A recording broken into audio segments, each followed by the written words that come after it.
Hi guys, Dale Bateman here.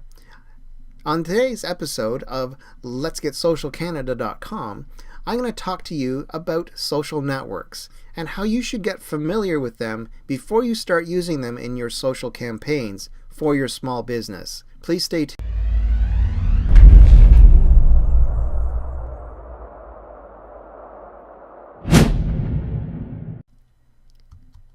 So guys, you're all set to get started with your small business and getting involved with a social network to get the word out about maybe a new promotion you've got going, or a new product that you're offering, or perhaps it's a grand reopening of your new business.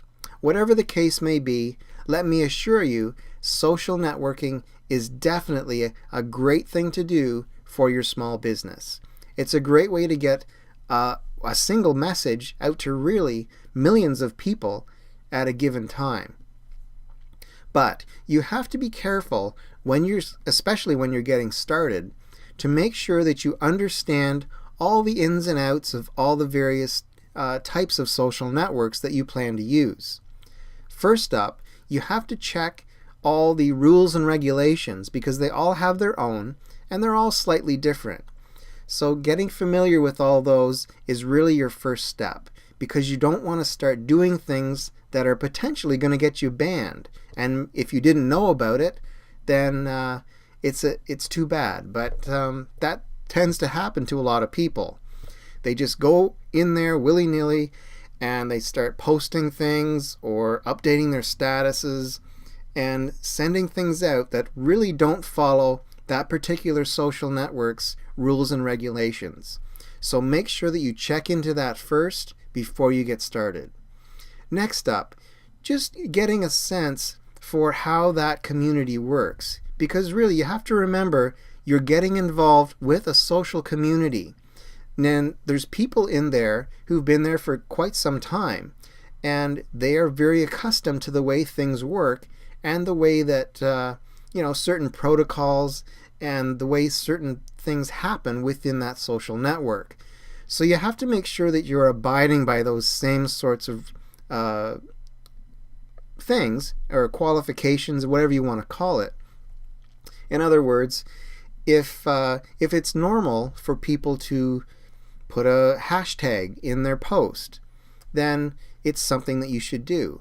But in that particular network that you're using, if you don't see a lot of hashtags being used, then maybe it's not a good idea.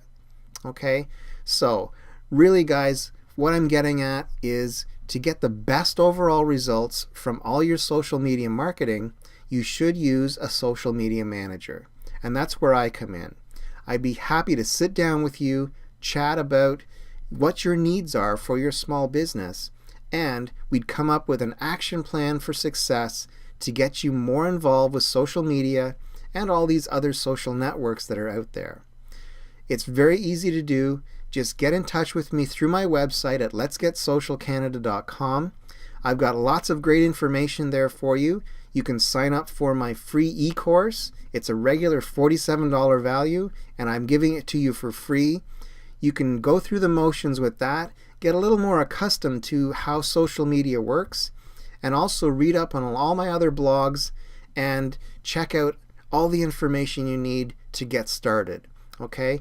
The other thing I've got there on my site is a pricing page where you can get an idea of all the costs involved with setting up your own social media campaign with me. Alright guys, that's all the time I've got for today. Please make sure you're following the rules when you get into social media, social networks, because it's very important.